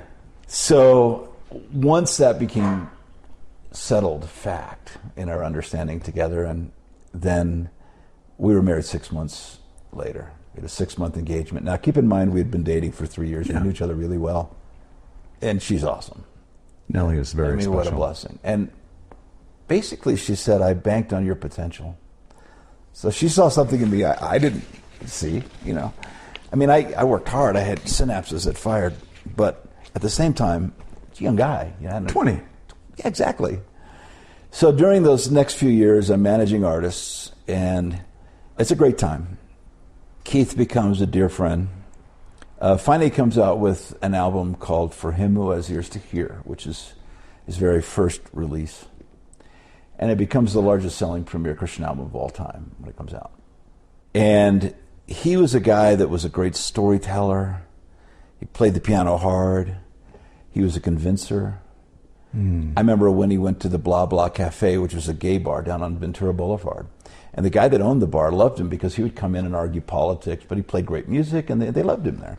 So after he came to faith, he went to the guy and said, well, you probably don't want me to play anymore because I'm a Christian now. The guy goes, we don't care. We love you here. Come and play. So he would share his faith, And back in those days as well, a lot of this was going on where these Christian artists were going into bars, going into clubs, and they had followings. Good music was good music, right? Yeah. And they shared their faith. People came to Christ in the middle of a bar, A gay bar. A gay bar in some cases. So, God was at work everywhere. And you just couldn't pigeonhole him and say he had to do it this way. Yeah. And that was such a beautiful thing. And eventually, record labels started forming. And it's really interesting to me. So the Jesus movement was mainly a spirit-filled movement. Those artists were all spirit-filled people. But the guys that put structure around it, the record company guys, were all Baptists, who really didn't hold to that theological premise, but they did see that God was working in these kids. These kids were turning out. So they had an opportunity, and that was needed. Guys like Billy Ray Hearn, who was the first guy to start the very first contemporary Christian label called Myrrh Records. And Myrrh was down in Waco, Texas. It had just been a Southern Gospel label before that. Billy Ray was a choir director, started a second chapter of Acts, was on Myrrh. Only a handful of early artists were there. And then later he would leave and start another label that my brother-in-law named called Sparrow out on the West Coast. And he said, would you come with me? And we had a couple album contract with Acts to finish up before they could move over. So Nelly and I, after we're married, I start managing Acts stuff. I start producing all the live shows out of my office. So I'm negotiating with unions. We're playing the biggest venues in the city we can find. We're not playing in churches. I'm negotiating the hall. I'm negotiating the unions. A lot of time the union guys were more expensive than the auditorium because you had one union group load you in, one union group to work the show, one union group to load you out, and then you passed a certain time, you went to double or triple time. You had to have a certified electricity, hook up your electricity for all your equipment. And so I negotiated all these deals. Then I produced all the radio. Then I would set up local teams who would be there. And then I did all the shows. So we were doing 110 shows a year for 16 years. And it was a great time. It was like we would play the biggest venues. And at one point early, the Lord spoke to us because we were really, we were raised by Jack Hayford, right? So Jack was our pastor, and Jack was all about saying, you guys are the ministers of the gospel. I'm not the minister. I'm just your pastor. But God is empowering you to go wherever you work, in your workplace. There was a lot of actors and Hollywood types, and they never got preferential treatment at the Church on the Way. They were just all in Bible school like everybody else. Yeah. And so his whole thing was, you guys need to be empowered to go do the work of the ministry. So when the Church on the Way for us was a wonderful backbone, because what they would do is we would do these 5-week tours. We'd drive to the East Coast and play for 5 weeks up and down the East Coast. Yeah. They'd put up every city, and he said, now I want everybody in this congregation to pick a city to pray for. And we knew we had hundreds of people every night praying for us as we were out doing what God had given us to do. It was a wonderful, powerful thing, and there were times where we started out doing ticket sales, and then we felt like, we need to open this up, because people were bringing their friends. Yeah. Sometimes, 3 or 4, sometimes a dozen of their friends, and they couldn't afford to buy tickets for 20 of their friends, right? Yeah. And so what we said was, we'll stop doing ticket sales, we'll start doing offerings. If the offering doesn't come out to be enough, then we'll take that as a sign that the body of Christ doesn't really want to support what we're doing, and we'll go sell cars, or we'll just go do other jobs. So that's what we did. We went out and we played these venues. We averaged, I think I figured it out one time, we averaged in the offering $1.80 a person. That was it. But God gave us thousands of people. Yeah. And so, people were getting saved. God was working. It was an incredible time. And there was such, people use this word anointing, but what I mean by that when I say it is, it's like you set up a vessel or a moment or a place where God is pleased to come. And it was like these guys would sing, and they were, first of all, unbelievably gifted singers. Complex vocal ranges, stunning. But at the same time, they always understood their beginnings. They were born out of a tragedy of losing their mom and dad. The music came out of nowhere. They were all, other than Annie, who was a little more outgoing, the other two were terminally shy. Last thing they wanted to do was walk out in front of people. And so they knew it was really God's work, and they were always conscious of that. People would want to put you in a place of honor, like you're a star, a celeb. They never accepted that. They didn't want to reject people. They learned to be polite. Mm-hmm. But at the same time, in their hearts, they knew, we're no different than you. God's given you a gift to be a plumber. God's called you to be this. We're all called of God just to do what he's given us. And, we're just honored to be, used of him. And so, there were nights that it's hard to convey. But I remember, so toward the end of their music, they ended up doing a couple albums called On Hymns. Back then, there were no contemporary hymn albums. So the question was, how do we take these great hymns? Remember, they were raised Catholic, so they had some hymns in their background, and I had hymns in mine.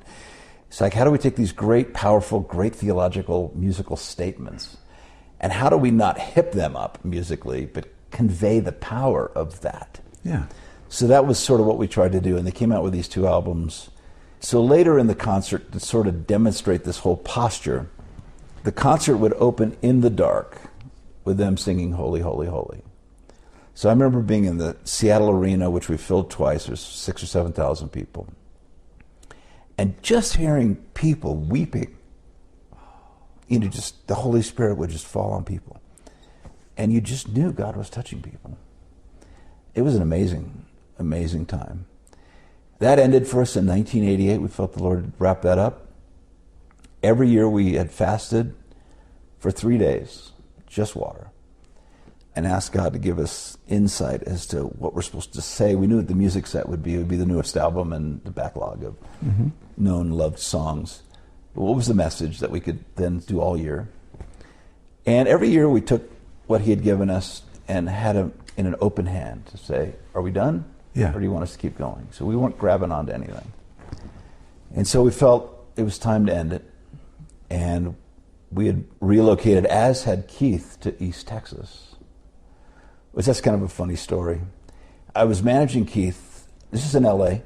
One night we get into a discussion, and he gets a hint that I have a different view of something theological. And he's one of those guys that couldn't just let it go. He just drills down, right? He won't let it go. And it wasn't a big deal for me. I generally didn't talk about these things unless it was the right environment with the right people. Yeah. But he wouldn't let it go. So this led to 2 a.m. now. He's calling his elders and getting them out of bed to come and set me straight, right? Because we got a disagreement over a theological premise. And I loved him, but he was, he was just crazy like that. So I sent him on a tour, and I said, when you get to East Texas, I want you to meet a friend of mine named Winky Pratney. And Winky Pratney was the son of a Maori prince. He was a chemist. He was a brilliant communicator. I called him the ultimate communicator. And he was a spectacular thinker in Christendom. So I get a call from Winky's house. He's calling me from Winky's house. I didn't know that thing we were talking about. Well, you're right, but you should never bring up something unless you can fully explain it, blah, blah, blah, blah, blah.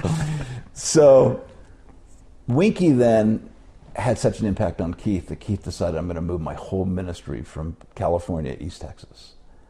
And then we followed after that and ended up all in East Texas. For us, it was much more central. We had 9 families on staff. People were having babies to get to both coasts, and we could do it in less days. And so Texas was a great place for, it was rural Texas, right? Good people, great place to raise kids. LA wasn't quite so nice. Yeah. And at this point, you have both your sons. Got our sons. One was born in L.A., one was born in Texas. So, that was a great place to base out of. And it became kind of an early version of Colorado Springs, where it was really pioneered by David Wilkerson's ministry. And then the Agape Force, which was a group out of California, had moved there. They both had these 500-acre ranches. They both ran schools. Agape Force were recording the best children's music back then. Sir Oliver's song, I don't know if you remember some of those back in the day. Probably the best there was on the planet. And then all these other ministries came, So there was bunches of them there eventually. Yeah. And as we were there, Keith was there and so on. So, and then of course, Keith dies in a plane crash. And, he's one of my best friends, We used to go to gigs when I was single, and he would preach. He'd play. Almost everybody would get saved. And then we'd go play pinball all night. We'd go to like a bowling alley and play pinball all night. Or look at our age, right? Yeah. We're just having fun. Yeah. And so people had this idea of Keith that he was this sort of strong prophetic voice guy, which he had a part of that, but he was also this fun, wacky guy. And, he was a young guy, right? So our last conversation together was... There's a whole backstory here, which I won't convey. But our last conversation together was, we went for a walk because Axe was ready at David Wilkerson's request to go with he and Nicky Cruz to New York City, block off streets. We were going to play. Nicky and David were going to preach. And so we're getting ready to leave for that. So Keith and I walked down that runway together and have our last conversation. I'd introduced Keith to YWAM at that point, and he had gone overseas one time, and their ministry probably was, they had 450,000 people on their mailing list. They mailed out a thing called the Last Days newsletter, which had discipleship articles and other things in it. They charged nothing, never asked for money in the history of the ministry one time.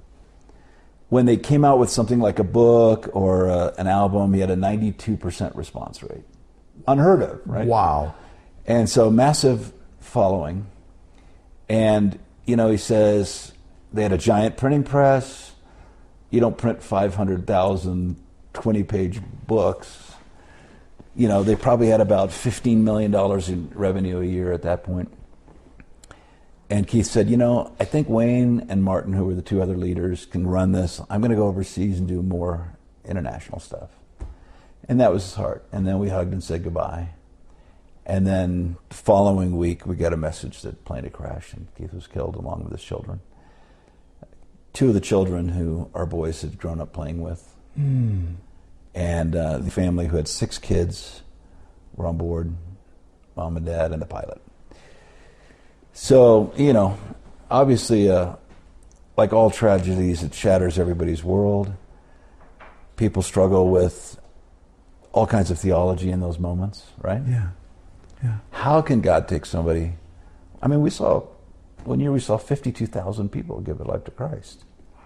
So how can God, take somebody, all these questions surface, right? about the wisdom of God, and as people wrestle with all these things. So, that was hard. Matthew, when we came back, was able to go out to the wreck and found Keith's wedding ring. I was able to give that back to Melody. Mm. And, Melody, what was left behind were 2 girls. So Melody was pregnant with one, and the other one was breastfeeding, little tiny girl. So really neither of those girls knew their dad. And of course we're close to them, love them dearly. They're both fantastic girls, picked great husbands. But it's weird that their dad was one of my best friends, and yet they didn't know him. They're adult women now with children of their own, right? Yeah. But that's the journey of life sometimes. So Acts ended, and then it became, what are we going to do? What's next? I still had nothing to put on a resume, And I had 2 boys at this point and a family to raise. And I was always interested in film. Film for me brought together 3 things that were already in there. One was my dad was a photographer. Remember I said I had a well-documented life. Yeah. We had a dark room in the house. So photography was the framing, the lighting aspect for me. I love photography, as my brother is that too. And then I was a musician, so music is a really important part of films. It moves you emotionally, it's the key. Yeah. And I could write, and it was like, it wasn't always trained as a writer, but I could write stuff and it was pretty readable. I couldn't spell worth a flip. My grammar, I needed people to clean me up, but I could get stuff out that was pretty readable, right? Yeah. So those things were the core that helped me as I began to move into film. And I started out, we eventually moved to Colorado, and I thought, I'm going to start a little production company. I don't want to do bar mitzvahs and car commercials, so we're not going to have a listed phone number. We're going to have an unlisted phone number. And we're just going to start doing things we want to do. So that's what I did. I built my house, built a little studio in my house. And I thought, well, I did one piece before I left East Texas for a pro-life ministry called Living Alternatives. Bev Klein, fantastic leader. And they had a wonderful, all-encompassing way, that they serve girls. They had a home for unwed mothers that was absolutely beautiful. Mm-hmm. They had a crisis pregnancy. They had testing. They had adoption. They had all the aspects of it. And I did a film telling their story. And I'm cobbling together gear. I mean, back then it's 3/4 inch, right? So and the cameras are massive. And so I'm sort of borrowing gear. And I have a friend that has a big church in Dallas. He was on staff with the video crew. He liked me, so he said, if you show up at midnight, here's where I'm going to hide the key, and you got to be out by 5 a.m, and you can use our edit system. But don't let anyone know. So I'd go there and edit all night. 2 hours away, I'd drive to Dallas to do that. Yeah. Anyway, I did this film, and we won some awards with it. And so that became my calling card when I came to Colorado. I said, look, I did this for them, I could do that for you. As with anybody who starts a new business, you go through these little simple beginnings, Yeah. And so we ended up doing more of this. There's a saying that says, to be proficient in anything, you have to do 10,000 hours. Mm-hmm. That's a pretty good guide, So I literally did 10,000 hours. I've got a tape closet filled to show you. And I hired my first employee. When we came to town, we went to a church here in Colorado Springs called Woodman Valley Chapel. We felt the Lord was sending us there. And we got invited out by this couple. And he was part of YWAM. And they had just moved this office with Paul Felitis, for those that heard that story, same time, from Holland to Colorado Springs. But he was in their media side. So we're in his backyard. It's summer. We're eating barbecue chicken. And I said, how'd you get into YWAM? Or how long have you been in YWAM? It's like 7 years. I speak Dutch now, and I've been living in Europe. Now we're here. I said, well, that's cool. And he's in media, so that's our common interest. And then I go, how'd you get into this? And he said, well, because of you. I'm thinking, I just met this guy. I just showed up the first time in their backyard. Yeah. And he said, when I was wrestling with a decision whether I was going to go into YWAM or not, you were the guy I prayed with at the end of a second chapter of Acts concert about this. Wow. So it was because of you. So he became my first employee later. And he had kids and a family. And I remember as a young business guy going, oh my gosh, I got to make enough money so this guy's family doesn't ever starve. And, like all that burden you have when you hire people. And it's a good sober one to have, So he became our, and then we got a second employee, and then so we started growing. We became the most awarded company in Colorado, all with an unlisted phone number. So, we won a ton of awards, and we did all this stuff. And then I stumbled on a story of a guy who had found the location of Mount Sinai. And it was a really bad presentation. It was at Woodman Valley Chapel in a little Sunday school class. He had a real lame slideshow. And kind of people were nodding off because the telling wasn't really well. But I'm thinking, I'm pretty ADD, so it held my interest, So I'm thinking, if this is true, this is really interesting. It just needs to be told better. So I ended up doing my first documentary, which is called The Search for the Real Mount Sinai, with this guy. Bob Cornuke was his name. Yep. And he had found this mountain along with a guy named Larry Williams. Larry was the #1 commodities trader in the world. He's the father of the actress Michelle Williams, who was married to Heath Ledger. Okay. Anyway, so Larry was not a believer, but he believed that the Bible was a historically accurate document. Bob was an FBI-trained investigator, and so was a believer, and they both went on this search. Into Saudi Arabia, which is a closed country. Well, that's right. So they ended up saying, the ancient land of Midian, without going into this too far in depth, was always in Saudi Arabia. And so they ended up finding the Exodus route, the crossing site. They listed 14 things that should be there. If you look at a mountain, is that Mount Sinai? Is that Mount Sinai? How do you know, right? Mm-hmm. 14 things. So we know there was boundary markers around. So this one had piles of rocks all around these boundary markers. There was the altar of the golden calf was still there. There was this giant 50-foot rock of Horeb where water came out. The top of the mountain was burned black. The Bible says God descended on the mountain with flames of a furnace. The whole silica in this granite was melted black. And on it went. There was a cave. The Bible calls Mount Sinai Mount Horeb sometimes, and so we know Elijah went to a cave. Well, there's a mountain in the Sinai Peninsula called Mount Sinai that was named by a fortune teller. No evidence that it really is Mount Sinai. No cave, no evidence at all. So we document this find in a closed country that nobody can really verify because archaeologists still can't go there. But it's a very compelling film.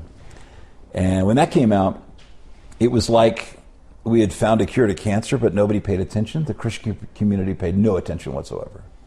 Not one person ever got excited about it. The secular community got involved right away. Vanity Fair did 8 pages with pictures. Delta Airlines did a feature. Dateline NBC did 2 stories. Sony did it, a Ripley's Believe It or Not. And it just went on and on and on. 1,100 UPI newspaper stories, Jerusalem Post. So eventually it did catch on, but it was a little slow. It was a weird feeling to have that happen that slow. Why do you think, and by the way, for listeners that really want to hear that story unpacked even more, I encourage them, and I'll make sure to put a link in the show notes to the Exploration Films podcast, that episode where you and Bob talk about that film and kind of unpack that story more, because it's fascinating. And for people that want to watch that video, I'd recommend that they go to explorationfilms.com and purchase the DVD, or go to Amazon Prime where they can stream it if you're an Amazon Prime member. That's where I first got to hear you, because I was working at Focus at the time, and I remember Bob coming in, and you probably came in on some of those sessions as well, where Bob was, holed up in one of our studios and doing radio interviews, that kind of stuff. And I remember him giving me a DVD copy of that, and his brother Larry was my landlord at the time, and so it was like this really cool connection to this film. And I remember showing it to my roommates. They were blown away. Why did the church not jump on this and be like, oh, this is amazing? Well, I mean, first of all, there's a lot of things that the church doesn't really fully grasp. Like, for instance, I would say, half the people that I talk to that are Christians believe that Noah's Ark has been found. Right? These are all things that happened a long time ago, and you hear about this over here. And so they don't really know what to think. I think once people saw the film, then it began to change minds, because it was pretty irrefutable. Yeah. And, a lot of times, people are waiting to be told what to think. Unfortunately, that's the way it works, And, how do you verify all this? And all those questions that were coming up. Later archaeology today said it was the greatest discovery since the Dead Sea Scrolls. There were professors that study, 200-year windows of certain parts of history that verified the find, and secular guys. And there were critics as well, but it was a fantastic story that really, in my mind, proved the veracity of Scripture. Yeah. Because for the first time, you could actually see things that the Bible talked about that were supposed to have been there. They remain still. Yeah. And, that led to a presentation to all the heads of Disney. Disney was doing the Prince of Egypt movie. Yeah. And they were curious to know kind of what was found. And, it was a piece that ended up speaking to non-believers and believers. For believers, it backed up what they always knew. For non-believers, like, oh my gosh, the Bible can be trusted. The Bible's true. The Bible's real on these things. So pretty cool, and that's the cool thing actually about archaeology, that it's a relatively new thing.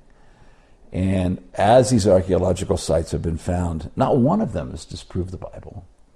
In fact, all these cities that they said never existed are all showing up, So it's pretty fantastic. It was heady times. I mean, we're a small tribe of video guys at the time in Monument, Colorado, and the world's at our door, and we're doing all these broadcasts and all these interviews and all this stuff. So that launched us pretty quickly from being a sort of guns for hire company to being able to do more of our own stuff. So I started doing more and more of our own films, and I ended up meeting a guy who was a professor who was going into sort of secular universities and talking about animal designs that challenged a lot of evolutionary theory. Because a lot of them were very, they had a lot of moving parts that had to all work all at the same time, or they were complex systems like, how do you live with a partial stomach or a partial lung and so on. So I ended up doing this film called Incredible Creatures That Defy Evolution. Kind of an in-your-face title for sure. And I just did it kind of on the cheap because I thought this guy was so interesting, and I thought, let's make a film out of this. So I did it. And what happened with that is, again, another explosion happened. Yeah. And all of a sudden, we're getting calls from these guys that were calling themselves homeschoolers. And I'm like, what's that? We have no idea about homeschool anything. Yeah. They're like, our whole homeschools knows watching this, and, our homeschool.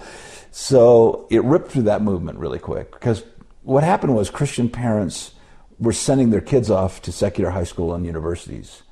And they were coming back with this, quote-unquote, science that they couldn't respond to. And they felt like here was something that was scientifically based, that was helping explain the science in the light of God's creation as well. Yeah. God created science, right? So that series, we did 3 of those. Again, an unplanned success. We sold 1.2 million DVDs out of our trunk, if you can imagine. At first, I started setting up a fulfillment center, and I thought, well, what I could do, I could take all these stay-at-home moms that are trying to raise their kids and not farming them out, and we could give them jobs where they could pack boxes at home. Yeah. Well, we did that for a while, and then that became overwhelming. So, we finally had to get a fulfillment center and start being real shipping kind of people. And then it just kept going. And I have no explanation other than, again, God's blessing. It's like everything we touched turned to gold. I did a piece then on the Jesus movement, which was, of course, part of my story as well. Yeah. Where we took all the artists that were those Pied Pipers I talked about earlier, and we did a show called First Love, a historic gathering of Jesus music pioneers. And the whole premise was, First Love it wasn't about anybody's career. It was about what happened when you heard the gospel for the first time. What changes impacted your life that changed the course of your life forever? Yeah. That's the gospel, right? And so they would tell that part, which a lot of people had never heard. And it would just move people to tears. And then it was, awash with, I did a documentary that flowed throughout that gave a sense of the time, because every story comes out of a context. So you can get a feel like, where do these guys come out of? The anti-war movement and the culture that was going on. And then the music, And that's 3.5 hours of performance and history. And it just kept going. I mean, just God's blessing is the only way I can explain it. And of course, we're going through all kinds of different gear at this point, right? So the early days, I started with sort of 2-inch reel-to-reel, CMX editing, bunch of numbers on the screen. That leads to sort of 3/4. But it's all still tape-based, A-B roll, 3 machines, 2 machines rolling, do a dissolve between those two to create And, eventually then you go to sort of this little DV came along, DV cam. Yep. And that was more compact. So we ended up shooting projects I've been to 72 countries now, but we shot projects in over 40 countries. And so from a transportation standpoint, that was way easier. Yes. And it looked pretty good, not by today's standard, but by what had been. Yeah. And so we did that, and then it moved to things like Digibeta, Beta SP. Then there was another third format that we used called D9, but it was basically a digital way of capturing an analog signal. It was still not HD, it was still 640 by 480 aspect ratio, 4:3 aspect ratio. But, it protected the stuff. Stuff didn't wear out on tape when it stored the X's and the O's on tape, but it was still a digital signal. So life was better that way with that stuff. And cameras, of course, changed. But it was interesting because the music world, which I'd been a part of, had moved to CD years before. We used to always complain back, because we had studios in our houses. And so it was like, you would be bringing in the best players in LA. We knew what this thing sounded like, and then people would be listening to it on a cassette.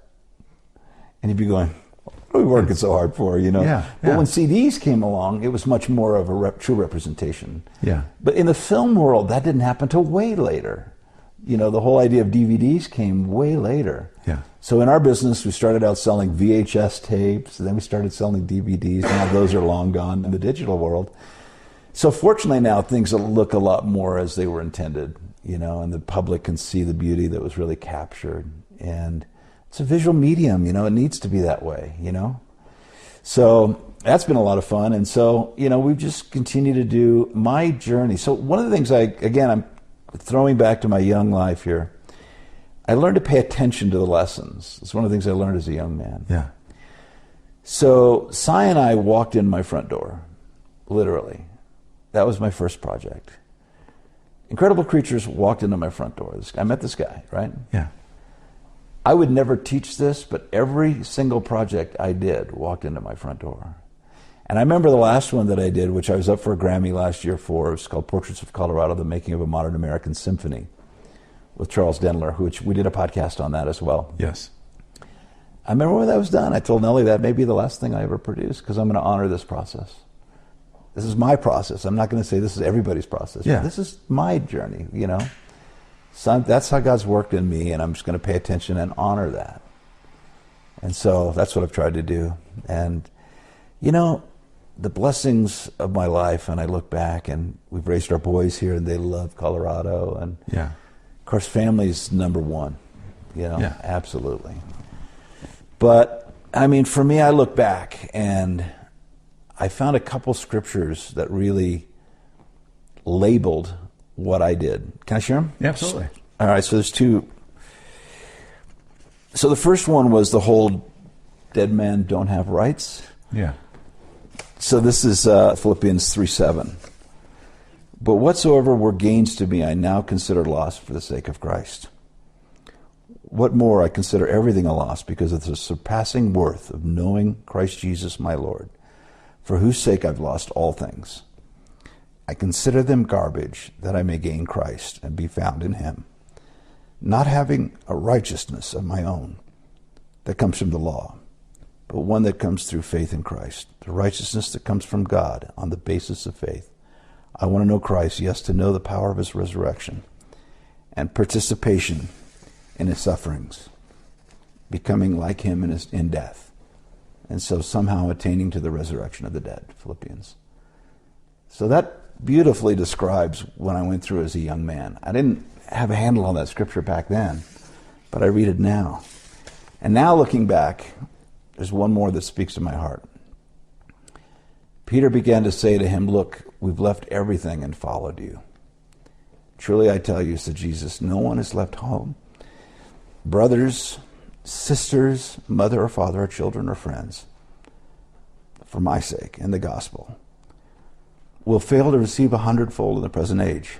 Houses, brothers, sisters, mothers, children, and fields, along with persecutions, in the age to come, eternal life. I'm so grateful. Steve Greisen, you are one of my favorite people in this group, and I consider it an honor to be a friend, to be a compatriot on the Exploration Films podcast, to have you on the Holy Smokes podcast. My man, you are one special dude. And anyone that comes through Colorado Springs, if you haven't met this dude, I highly recommend it. Thank you, Steve. It's worth it to take some time and get to know this dude. You're one of those guys that I've been giving back in this life. I'm a dear friend. I'm grateful for you, brother. All right, let's get to rapid fire questions. Hey everyone, before we get to Steve's rapid fire segment, I wanted to talk about today's sponsor, Blinkist. Are you like me where you start a book, then bright shiny object syndrome distracts you and you start a new book? Soon you have 4 or 5 books on your nightstand or unfinished on your Kindle? Well, last year I subscribed to a book summary service called Blinkist. Blinkist divides the biggest thoughts and ideas of every book they summarize into short little blinks. That's what they call them. And you can finish most of those summaries in less than 15 minutes. The app is beautifully designed. You can listen to audio versions while on the go or while reading along on the app. A Holy Smoker buddy of mine and my executive coach, John Ramstead, told me a number of years ago to read at least 10 pages of a book in bed before going to sleep. Well, I've now translated that into a Blinkist summary every night. There are some that I'll reread over a few days to really get those key points into my conscious and subconscious. One that comes to mind is How to Win Friends and Influence People. Try them for a 7-day free trial, and if you like the service and end up subscribing by using the affiliate link at holysmokes.club/blink, or you can find that link in the show notes, you'll be helping to offset the costs associated with producing this show for you. Again, the link is in the show notes at holysmokes.club/blink. This episode is also brought to you by you. We are a nonprofit, and you can go to paypal.me/holysmokesclub. That's paypal.me/holysmokesclub to make a year-end tax-deductible donation to help pay for audio production and web development costs associated with this endeavor. One more time. That's paypal.me/holysmokesclub. And as always, those links are in our show notes. Now, back to Steve Greisen's rapid fire questions. Rapid fire! Fire here. Cigars or pipe? So, I'm a pipe guy. My wife bought me my first pipe probably 18 years ago. Yeah. And I loved it because I could smoke in my office, and the next day you couldn't tell I ever smoked because pipe doesn't leave a residue like cigars. Yeah. I came to cigars much later. So there's 2 things for me. The pipe represents a way that I can pull back as a type A guy, pack it, mess with it, think, and slow down. And when I'm writing script, it has to be pipe. But cigars, it's true, there's a brain to finger connection there, right? Yeah. But cigars for me represent community and fellowship. So generally I would never smoke a cigar alone. Cigars are about hanging with other guys and have great conversation, and I love that. Yeah. So I probably smoke more cigars. I smoke a pipe still every day in my office. Yeah. And when I interview, that's part of the interview process. I smoke a pipe every day. Is that going to bother you? Okay, thanks for coming. Favorite cigar? Well, I'm a Liga 9 guy. Love Ligas. I think they've gone downhill from when I first started smoking them. The company was bought. Yeah. Drew Estate was sold. But I think that's a great stick. I like LaFleur's a lot. And this Safari I'm smoking is really good. It smells nice. It's a really good stick. Favorite pipe tobacco? Sorry, I'm not giving you straight answers to any of these questions. No, that's good. No, that's fine. So there's a pipe tobacco that my wife found that remained my favorite. And, you know, these pipe stores do their own blends, but they basically source the same tobaccos and then they name them things that fit their shop. Or Sherlock's or whatever. You know. There's an online thing called Pipes and Cigars. There's a catalog and there's an online site. So I took the blend that I was smoking and I mailed it to them. Yes. And I said, tell me what this is. Yeah. And they said, you are smoking the most popular pipe tobacco in America, lane number 14. And so you can buy bulk from them, and it's fantastic. So that's my favorite. First cigar experience? Oh, man, I don't know if I can remember that. You know, I smoked Swisher Sweets and stuff like that. Yeah. I don't remember, but I'll tell you, Kay had a big part of this. Yeah. So, you know, we met in this weird way, but when we finally met, nobody's going to hang around Kay very long without, you know, breaking out a cigar, right? Yeah. So I think K was my doorway drug. K was the guy that he was the guy that sort of developed my appreciation, because when you hung out with K and we became really close, then there's a lot of cigars burned, Yeah. And it's a thing like a lot of things. You're tasting the ground of a place, like you would with wine or coffee. So sort of to the uneducated or unappreciated at this point, a lot of times people, oh, those are big stinky cigars. But the thing about cigars is you will develop a palate with cigars over time, and you begin to tune in, like you do with coffee, to nuance, right? So this is more peppery and this is more earthy. Cigars have their own taste. And that just comes with time. And so, Kay was a big part of that. Now, the story of you meeting Kay, we talk a little bit about that on Kay's story. I believe it's episode number 3 of Holy Smokes. But for people that haven't listened to that one, it's a very cool story. So we live in Colorado Springs, just north, in a little town called Monument. And there was no Costco here. And so the only one was in South Denver. So Nelly and I'd make a trip up. We had kids in a family, bulk up at Costco. So we were there one time, and I was filling up with gas. And Kay was filling up his car with gas.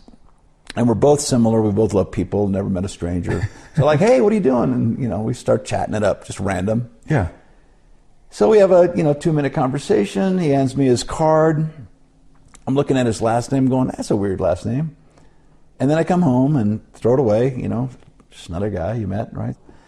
So 2 years later, I have a doctor friend. It's Christmas. Nelly's got a girls' thing. And a doctor friend, he says, hey, come with me. We're going to a Christmas party. And we show up at this front door and ring the doorbell, and Kay answers the door. And I'm like, dude, you're the guy I met at the gas station in Costco. And he goes, I remember. And so we became sort of fast friends after that. But it was completely a random event. That's awesome. That's so funny. Best dollar for dollar cigar. So, cigars used to be the thing that rich guys did. Yeah. Right? It was sort of a money sport. But, there's some great seconds out there. So from a dollar for dollar standpoint, if you go buy some of the Oliva seconds on Cigar International or cigar.com, you can pick them up for $1.50 to $3 and have a really good smoke, just because it wasn't wrapped perfectly or whatever, and they won't put a label on it for that reason. But some of those seconds from a value standpoint are a great way to go. Where do you go to get your smokes? All over. So mostly cigar.com, Cigar International, but I also go to Cigar Bid, which I think is owned by Thompson, maybe, I don't know. Yeah. They have these bid sites. Yes. And those can be cool if you know how to play that game, right? Mm-hmm. So sometimes on holidays nobody's on, and you can score unbelievable deals. Or it depends on when the bid closes, and you can put your bid in 30 seconds before it closes. Yeah. And I found some marvelous deals. I mean, I picked up a $250 box of cigars for $47. Yeah. They're not super common, but you can find great deals if you don't mind shopping a little bit. I keep a humidor pretty full, so I have buffer. I'm ready for the apocalypse. Favorite liquid pairing with your smoke? I'm a peaty Scotch guy. So I love the peatier the better. Yeah. And I love Maduros, generally speaking. Yeah.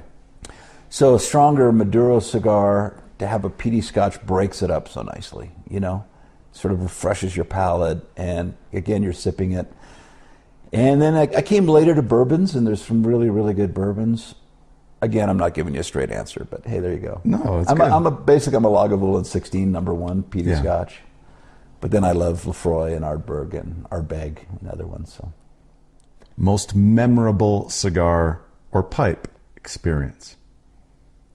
Well, so after my wife turned me on to pipes, I was shooting projects all over the world. So I would buy pipes because I consider them pieces of art as well. Yeah. And I would buy them in these exotic places in the world as a way to remember that time.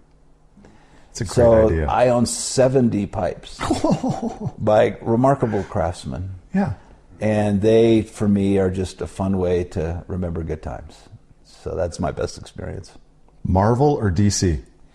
Marvel when it comes to movies, DC when it comes to comics. I'm the same.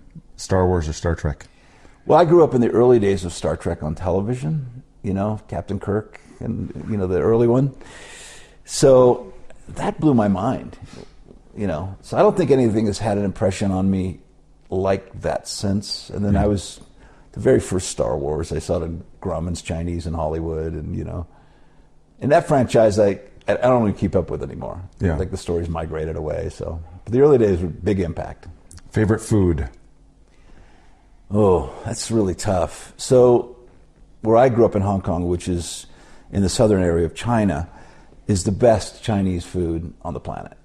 As far as, and the Chinese will acknowledge this too. Really? Cantonese food is the mix of the way they use spice and flavoring and everything.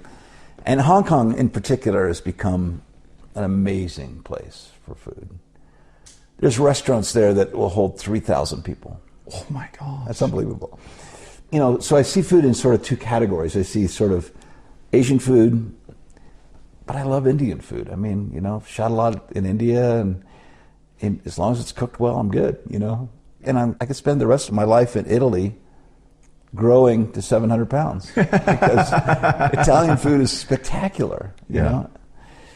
So I am a food guy. I like a lot of food. Is there a place locally or in Denver that is like a go-to when you're hungry for Asian food that you're like, this is as close as it gets to what I grew up with? So American Chinese food is generally different, yes.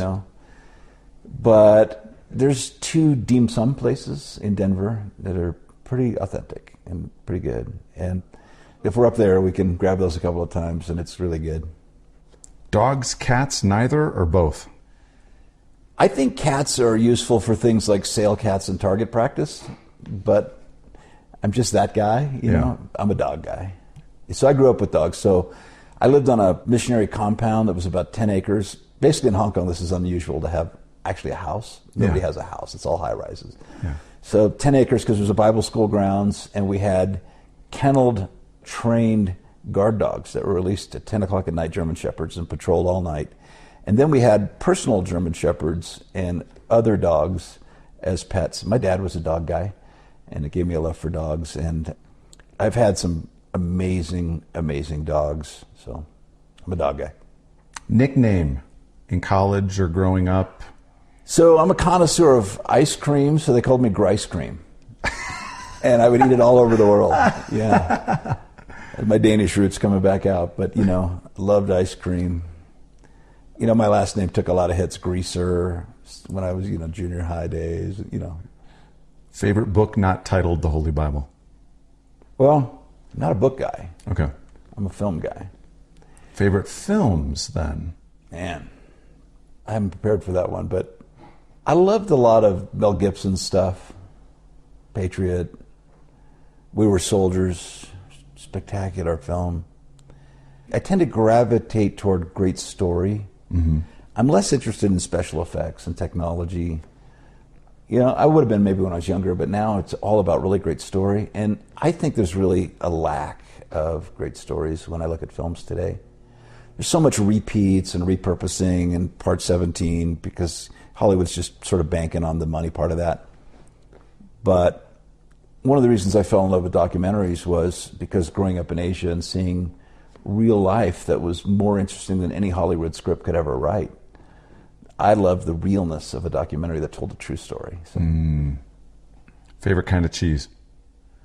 Ooh, yeah. My wife has a spectacular love for cheese, which really grew my love for cheese. We didn't have a lot of cheese growing up in Hong Kong, but we didn't have milk. We made all our milk from powdered milk back then, So, but now I tend to like some of the harsher, stronger cheeses. They're really great. Yeah. All right, last 2 questions. Yep. If you were to have a holy smoke with any 3 people in history, living or deceased, who would they be? Can't name Jesus. So, in a twisted kind of way, I'd like to have a cigar and a conversation with Mao. Mao had a big impact on my life growing up. He was probably the most evil man that probably ever walked the planet. And I don't understand that, because I would love to get into his head and figure out what drove him and where he was broken and try to understand him. So that wouldn't be a pleasant conversation, but it would be one that would interest me, Guy killed 70 million people, horrible man. Never took a bath, horrible guy. Other ones, I think C.S. Lewis for me. I've been to the Inklings bar where they gathered, and I called C.S. Lewis's son, and he got us into his home, which wasn't open as a museum then; it was just a private home still. Yeah. So I sat at his desk, and I thought about he and Wortley, and during the war, they put those big wool blankets over the windows because of the bombings of London, and those boys smoked like chimneys. I mean, they said the cake on the roof was unbelievable. So I think C.S. Lewis would be fascinating just because of his brilliance. When we're recording this, the day prior, I posted on the Holy Smokes page that it was C.S. Lewis's birthday. And really interesting. He's quite a guy, I mean, when I was in London, I had friends that were living in London, and he said, I got to take you to this bookstore, Collection Point. It was an old church where they collected books to ship to Africa for these book libraries in Africa. Well, I'm milling around, I found 6 first edition C.S. Lewis books, which I have, including one that's never been released as a book in the U.S. called They Asked for a Paper. It's fascinating. What's that one about? I don't know, I don't read. All right, number 3. Number 3 person. Number 3 person, I think, would be Charles Finney. Charles Finney was the greatest revivalist, evangelist, I think, in the history of America, with an 80% retention rate for his converts at a time of no mass media. Yeah.